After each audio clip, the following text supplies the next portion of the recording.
Assalamualaikum warahmatullahi wabarakatuh. Halo semua, perkenalkan nama saya Mia Aminatu Salma dengan NIM D240122126. Saya dari kelompok besar Gatamala Adi Satya dan kelompok sedang Wirasena Aninda. Pada video kali ini, saya akan menjelaskan tentang Pancasila sebagai ideologi negara dan pengimplementasian tiap sila dalam kehidupan sehari-hari. Yuk, simak! Sebelumnya, kalian udah tahu dong apa itu Pancasila? Yap, betul. Pancasila adalah pilar ideologis negara Indonesia. Sebuah dasar kesatuan yang berasal dari dua kata bahasa Sanskerta, yaitu Panca yang berarti 5 dan Sila yang berarti prinsip atau asas. 5 asas mendasar yang menjadi pedoman kuat bagi seluruh rakyat Indonesia untuk menjalankan kehidupan berbangsa dan bernegara dengan baik dan benar. Kemudian, apa itu ideologi?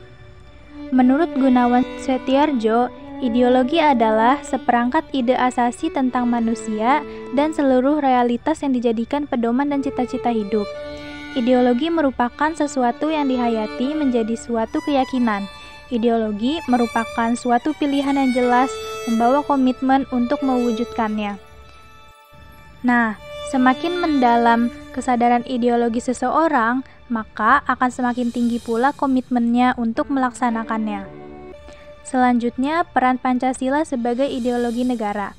Berfungsi memberi bimbingan pada masyarakat Indonesia dalam menentukan sikap dan tingkah laku. Nilai-nilai yang terkandung dalam kelima asas Pancasila dijadikan patokan aturan oleh bangsa ini dalam berbuat di kehidupan bermasyarakat serta bernegara.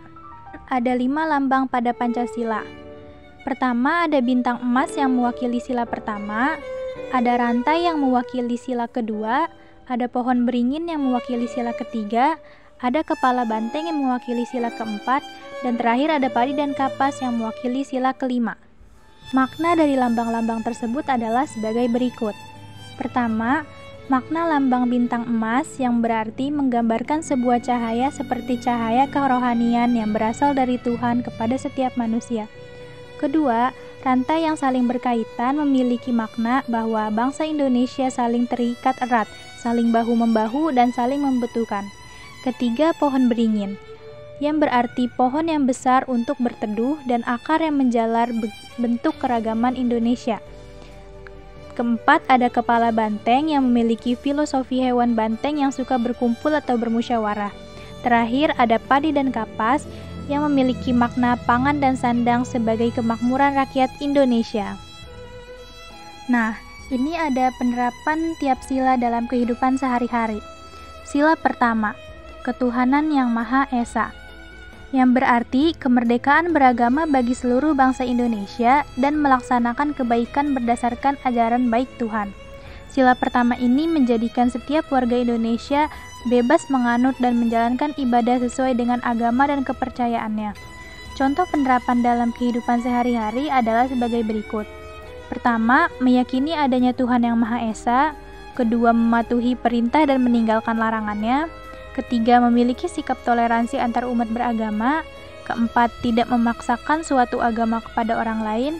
Dan kelima, tidak merendahkan dan mencemooh agama maupun pemeluk agama lain.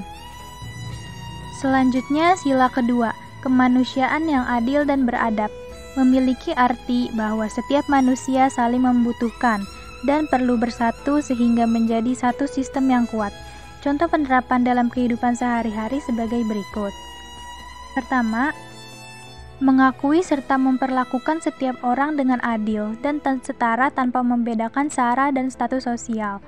Kedua, menjunjung tinggi nilai kemanusiaan. Ketiga, turut serta dalam kegiatan kemanusiaan. Sila ketiga, persatuan Indonesia. Sila ini mengartikan bahwa keberagaman Indonesia lah yang memperkuat dan mempersatukan bangsa Indonesia.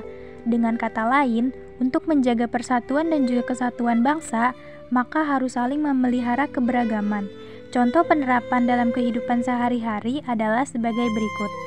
Pertama, menempatkan persatuan, kesatuan, dan keselamatan bangsa di atas kepentingan pribadi atau golongan. Kedua, bangga menjadi bangsa Indonesia. Ketiga, tidak membeda-bedakan teman. Kemudian, sila keempat, kerakyatan yang dipimpin oleh hikmat kebijaksanaan dalam permusyawaratan perwakilan. Sila keempat Pancasila ini adalah hakikat dari demokrasi yang sebenarnya. Sila ini melambangkan bahwa pemerintah berasal dari rakyat, oleh rakyat, dan untuk rakyat. Kerakyatan adalah kekuasaan tertinggi berada di tangan rakyat. Demokrasi menjadi suatu hal yang mutlak. Contoh penerapannya adalah sebagai berikut. Pertama, menyelesaikan masalah dengan cara bermusyawarah. Kedua, tidak memaksakan pendapat kepada orang lain. Dan ketiga, menghargai pendapat orang lain. Yang terakhir, sila kelima, keadilan sosial bagi seluruh rakyat Indonesia. Di mana dari bunyi sila kelima tersebut dapat dilihat bahwa seluruh rakyat Indonesia harus mendapatkan keadilan sosial yang merata. Itu artinya setiap masyarakat Indonesia memiliki derajat yang sama di mata hukum dan juga negara. Contoh penerapan dalam kehidupan sehari-harinya sebagai berikut. Pertama, adil terhadap sesama. Kedua, menolong dan saling menghargai antar sesama. Ketiga, mengerjakan hal yang berguna bagi kepentingan umum dan bersama. Dan terakhir yang keempat, tidak membedakan perlakuan berdasarkan status sosial. Sekian penjelasan yang dapat saya sampaikan. Mohon maaf bila ada penyampaian yang kurang tepat. Wassalamualaikum warahmatullahi wabarakatuh.